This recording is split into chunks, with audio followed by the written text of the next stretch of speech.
லா லா லா லா, லா லா லா லா. காதோடு தான் நான் பேசுவேன். 4 வருஷம் ஆகுது. இன்னும் எங்களுக்கு குழந்தை எதுவும் ஆகல. சரி, இப்போ எல்லாம் உங்களுக்கு என்ன அப்புறமா வயசு? அவருக்கு என்ன வயசு? அவருக்கு வந்து 34. என்னோட ஒரு வயசு சின்ன பையன். நான் 35 வயசு எனக்கு ஆகுது. ஏன்னா எனக்கு கல்யாணம் பண்ணது 29லயே கல்யாணம் பண்ணி கொடுத்துட்டாங்க. இன்னும் அவங்களுக்கு அந்த ஈடுபாடே இல்லாம அவங்க அரேஞ்ச்டு மேரேஜா? எல்லாம் தனியா பிரிச்சுட்டு வந்து தனியா கொடுத்துன்னு வச்சுக்கலாம். ஆனா பக்கத்துல தான், அவங்க அம்மா வீட்டு பக்கத்துல தான்.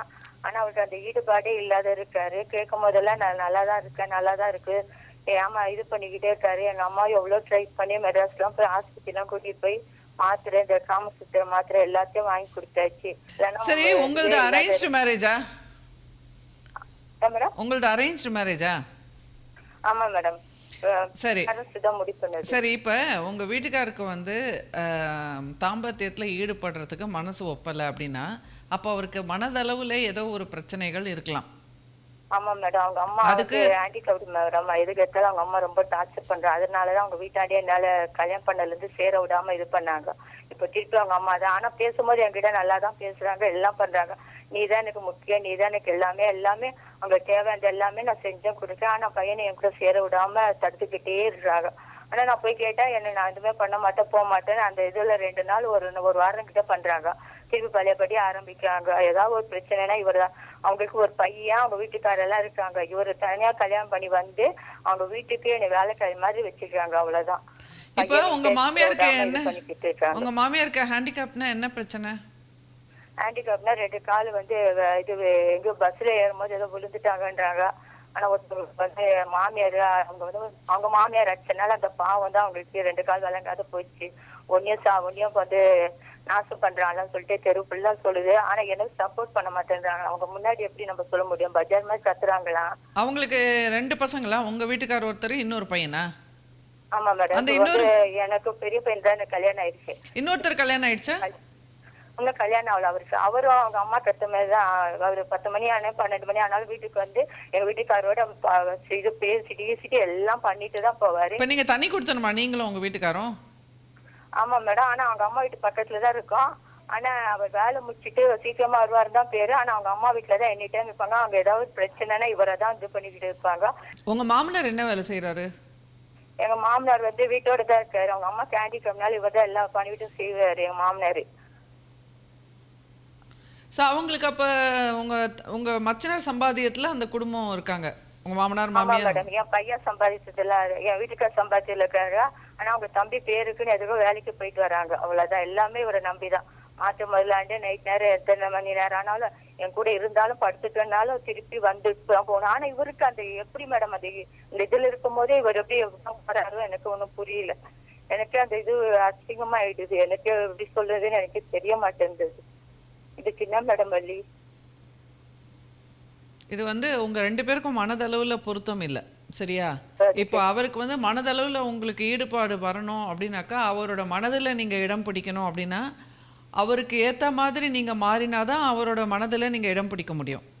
நானே அவ்வளவு அவங்க அம்மாவுக்கு ஏத்த மாதிரி எல்லாமே செஞ்சு, அவங்க தம்பி நைட் ஆனாலும் குழம்பு கேட்கும் போதெல்லாம் நான் கூச்சப்படாம 12 மணி 1 மணி ஆனாலும் செஞ்சு அவங்க தம்பிக்கு போய் முதல் கொடுத்துட்டு அவங்க அம்மா எல்லாம் சாப்பிட வச்சு எல்லாம் பண்ணிட்டு தான் வரேன் மேடம். அது அந்த நேரம் மட்டும் நம்ம கிட்ட அவங்க அம்மாவை பார்த்தாங்க, அவங்க தம்பியை பார்த்தாங்கன்னு மட்டும் அந்த நேரம் நல்லா இதுல வர மாதிரி இருக்கு மேடம். அப்புறம் பார்த்தா மறுநாள் இதுல ஆயிடுறாங்க மேடம்.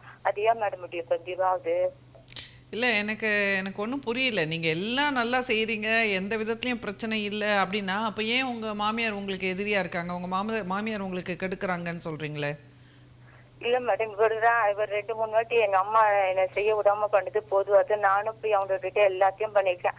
ஆனா வேலை முடிச்சுட்டு ஒரு கொஞ்ச நேரம் வந்து படுத்துட கூடாது. வீட்டுக்கு வந்து கொஞ்சம் கால் வலின்னு உட்காந்துட்டா இந்த மணிக்கு எங்க வீட்டுக்கு வர்றான்னு தெரிஞ்சு கரெக்டா போன் அடிச்சு நீ வந்துட்டே இல்லையான்னு அவங்க அப்பாவை இங்க அவங்க வீட்டுலதான் உட்காந்து இருப்பா, நீ போய் செக் பண்ணி அவங்க அப்பா இங்க வந்து தேடிட்டு போறாரு. அப்ப இங்க பார்த்தானா அங்க போய் சொல்றாரா இங்க வீட்டுல உட்காந்துருக்கானு அங்க ஒரே பிரச்சனையா அவங்க அப்பா கோச்சிட்டு போயிறாரு.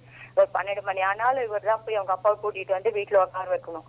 அவங்க சின்ன பையன் வீட்டுலதான் இருப்பான். நான் ஒண்ணுமே கண்டுக்க மாட்டேன், ஒன்னும் பேச மாட்டான். ஆனா நான் ஏதாவது போய் இப்ப அவங்க கிட்ட ஏதாவது பிரச்சனைனா நான் எதுவுமே இனிமே என் வீட்டு விஷயத்த தலையிடாத போவாதேன்றாங்க. ஆனா மறுநாள் பார்த்தா ஏதாவது ஒண்ணுன்னா இவரை தான் கூப்பிடுறாங்க. ஆனா இவர் இந்த இதுல இருக்கும்போது எப்படிதான் இவர் போறாருன்னு எனக்கு ஒன்னும் புரியல. சரி, உங்களுக்கு நீங்க என்ன படிச்சிருக்கீங்க? உங்க பேக்ரவுண்ட் என்ன? உங்களுக்கு கூட பிறந்தவங்க எத்தனை பேரு? உங்க அம்மா அப்பா என்ன செய்யறாங்க? எங்க அம்மா அப்பா எங்க அப்பா கூலி வேலை செய்யறாங்க மேடம் மெட்ராஸ்ல. எங்க அம்மா வந்து ஒரு லெதர் கம்பெனில வேலை செய்யறாங்க. எனக்கு 2 அண்ணன். 2 அண்ணனுக்கு வந்து ஃபர்ஸ்ட் அண்ணனுக்கு நான் வீட்டுல இருக்கும்போது கல்யாணம் ஆயிடுச்சு, மேரேஜ் 5 வயசு ஒரு பையன் தான். 2வது அண்ணன் வந்து என் கூட தான் மேரேஜ் ஆச்சு. ஏப்ரல் 9 எனக்கு 22 ஆச்சு.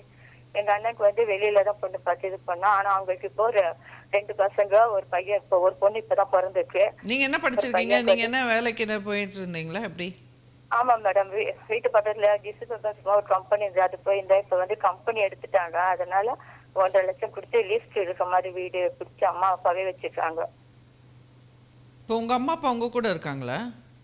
எங்க அம்மா அப்பா மெட்ராஸ்ல இருக்க மேடம். ஆனா வந்து மாப்பிள்ளையால வந்து எனக்கு இது வரைக்கும் அவரால் எனக்கு ஒரு ட்ரெஸ், ஒரு ஸ்நாக்ஸ், ஒரு இதுன்னு எதுவும் வாங்கி தர மாட்டாரு. ஒரு 200 ரூபாய் பேருக்கு சம்பளம் மட்டும் கொடுப்பாரு. அதே அவங்க அம்மா மாத்து எடுத்துற போக மீதி இருந்தா 100, 150 ரூபா. அதனால எல்லாமே எங்க அம்மா வந்து ஊர்ல இருந்து வரும்போது வந்து பாத்துட்டு போவாங்க. வரும்போது எல்லாத்தையும் எனக்கு செஞ்சுட்டு போவாங்க. இது வரைக்கும் ஹஸ்பண்ட் முதல்ல அவர் எனக்கு எதுவுமே செஞ்சதும் இல்ல, நானும் கேட்டதில்ல. அவங்க அம்மா விருப்பப்பட்டு எனக்கு பூ வாங்கி கொடுக்க சொன்னாதான் வாங்கி தருவாரு. இல்லைன்னா அது கூட இல்லாம தான். நீங்க என்ன படிச்சிருக்கீங்க? நான் வந்து பிஏ முடிச்சிருக்கேன் மேடம். பிஏ தமிழ் லிட்டரேச்சர் படிச்சிருக்கேன். சரி. இப்போ உங்க வீட்டுக்காருக்கும் உங்களுக்கும் மனசு ஒத்துப்படலைல்ல? ஆமா மேடம். ஆனா வந்து இப்போ இது ஆனா என்கிட்ட பேசும்போது நீதான் எனக்கு எல்லாமே, நீதான் எனக்கு வேணும் அப்படி இப்படின்னு எங்க அம்மா அப்பாட்ட சொல்லும் போதுல இனிமேல நான் கரெக்டா பாத்துக்காம போற மாறமா நல்லாதான் பேசுறாரு, நல்லாதான் இது பண்றாரு. ஆனா அந்த நேரம் சொல்றதோடு சரி, அதுக்கப்புறம் இதுவாகாம விட்டேன்ற மேடம். ஆனா எங்க அம்மா ரொம்ப எவ்வளோ கல்யாணம் ஆனா எங்க அன்னைக்கு 2 குழந்தைனால ரொம்ப எதிர்பார்க்கறாங்க. எங்க அம்மா வேலைக்கு போயிட்டு இருக்கும் போதே நான் என் பொண்ணோட குழந்தைக்கு நான் செய்யணும்பா, அதனால இது பண்ணுப்பான்றாங்க. நான் அந்த நேரத்துக்கு ஓகேன்றதா. இல்ல, நீங்க வந்து இப்ப பேசுற வரைக்குமே நான் கவனிச்சேன். ரொம்ப ப்ரெஷர் கொடுக்குறீங்க. அதாவது ஒரு ஆணுக்கு வந்து நீங்க ஒன்று புரிஞ்சுக்கணும், இந்த தாம்பத்தியம்ன்றது பெண்களுக்கு வந்து ஒண்ணுமே கிடையாது, ஸ்ட்ரெஸ்ஸே கிடையாது. பெண்கள் வந்து ஆண்களை வந்து நை நே நே நே நே நே நே இது பண்ணி நீ செய்யலையே, நீ செய்யலையேன்னு, நீ இப்படி செய்யலையே, அப்படி செய்யலையே, உனக்கு இப்படி இல்லையே, அப்படி இல்லையேன்னெலாம் வந்து விமர்சனம் பண்ணிகிட்டே இருந்தானா அவங்களுக்கு கொஞ்சம் நஞ்சம் வர உணர்வு கூட வராத போயிடும். நீங்கள் வந்து ஃபஸ்ட்டு வந்து உங்கள் வீட்டுக்காருக்கு அந்த இரெக்டைல் டிஸ்ஃபங்க்ஷன் இருக்குன்னா அதுக்கு வந்து மருத்துவர்கிட்ட மருந்து கண்டிப்பாக வாங்கி சாப்பிடணும். சரியா? அதற்கான மருத்துவர்கள் இருக்காங்க. சைக்காட்ரிஸ்ட்லே போயிட்டு அதற்கான இது வந்து நாங்க இப்ப போயிட்டு வந்தது ஊருக்கு போகும்போது எங்க அம்மா வந்து ஒரு சைக்காட்ரிஸ்ட் டாக்டர் தான் கூட்டிட்டு போனாங்க. அவங்க என்ன சொல்றாங்க, உனக்கு நீர் நல்லா இருக்குப்பா. இல்ல, அதுதான் நான் சொல்றேம்மா. நீங்க ஏற்கனவே அதை நீங்க சொல்லிட்டீங்க, தாழ்மைப்படுத்தி பேசக்கூடாது. சரியா? அப்படிதான் பண்ணணும்னா வேற என்ன பண்றது, அவர் அப்படியாவது பண்ணட்டும். ஸோ அதையே நீங்க சொல்லி சொல்லி காமிச்சிட்டு இது இல்லைன்னா இல்லையே இல்லையேன்னு நீங்க அதை ரொம்ப ஃபோக்கஸ் பண்ண அவருக்கு என்ன ஆகும்னா ரொம்ப பர்ஃபார்மன்ஸ் ப்ரெஷர் ஆகிடும். ஸோ முதல்ல வந்து தாம்பத்தியத்தில் வந்து ஃபஸ்ட்டு நீங்கள் அன்பாக அணுகணும். நீங்கள் வேணால் எனக்கு நீங்கள் உங்கள் நம்பரை எஸ்எம்எஸ் பண்ணுங்கள். நான் நேரம் கிடைக்கும்போது நான் உங்களுக்கு பேசிட்டு சில டிப்ஸு தரேன். ஸோ அது மாதிரி சில அணுகுமுறைகள் நீங்கள் செய்தீங்கன்னா அப்போ கொஞ்சம் கொஞ்சம் அவருக்கு வந்து ஒரு கான்ஃபிடென்ஸ் வரும்.